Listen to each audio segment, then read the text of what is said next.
लोकसभा चुनाव से पहले अखिलेश ने बनाई रणनीति, ढूंढ लिया बीजेपी को हराने का फॉर्मूला।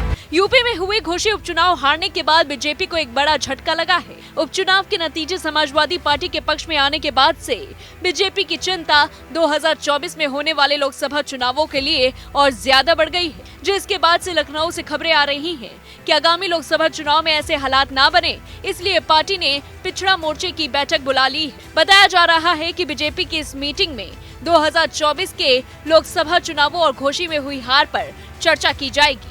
इस बैठक में उप मुख्यमंत्री केशव प्रसाद मौर्य भी शामिल होंगे। घोषी में हुए उपचुनाव की हार के कई मायने भी निकाले जा रहे हैं।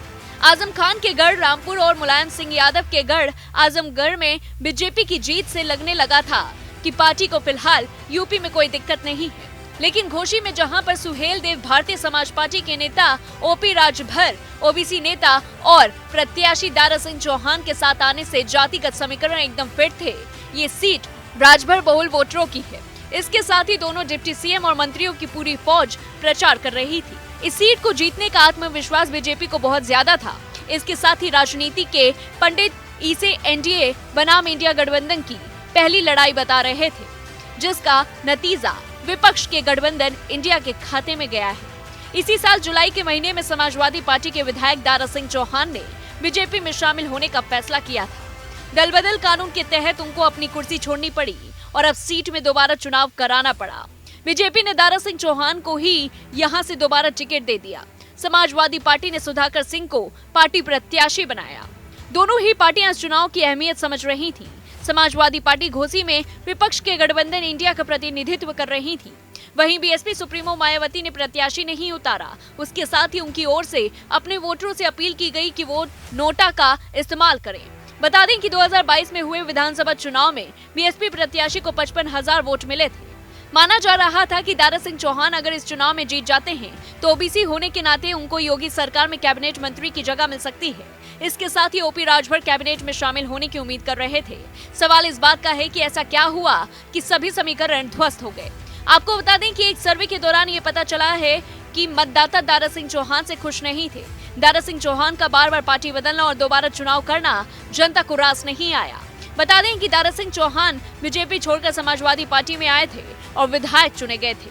दारा सिंह चौहान साल 2017 में बीजेपी की टिकट से विधायक चुने गए थे और उनको योगी सरकार में कैबिनेट मंत्री बनाया गया था।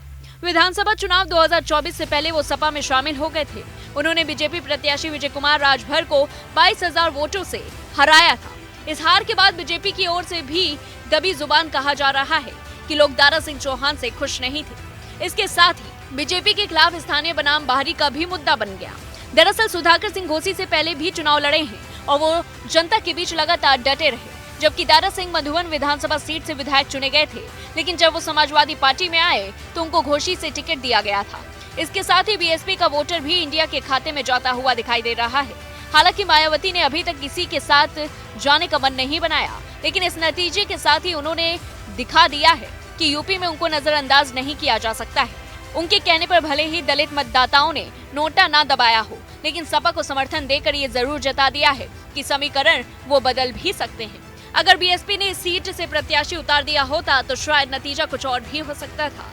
ये बीजेपी के लिए भी खतरे की घंटी है। अगर बीएसपी का वोटर इंडिया गठबंधन में शिफ्ट होता है तो पार्टी के लिए मुश्किलें बढ़ सकती हैं। इन सब केस के बाद अब राजनीतिक जानकारों का ये भी मानना है कि आने वाले समय में शायद ऐसा हो सकता है कि मायावती विपक्ष से हाथ मिला लें, और अगर ऐसा हुआ तो ये बीजेपी के लिए आने वाले लोकसभा चुनाव में एक बड़ी खतरा बन सकता है। बता दें कि ओपी राजभर ने दावा किया था कि घोसी उनका गढ़ है। उन्होंने कहा था कि वे बिना किसी कोशिश के यहाँ पासा पलट सकते हैं। वहीं एक स्थानीय बीजेपी नेता की माने तो राजभर ने घोसी में कहा था कि यादवों का दिमाग दोपहर के बाद ही काम करना शुरू करता है। उनके इस बयान ने भी खासा नुकसान पहुंचाया है।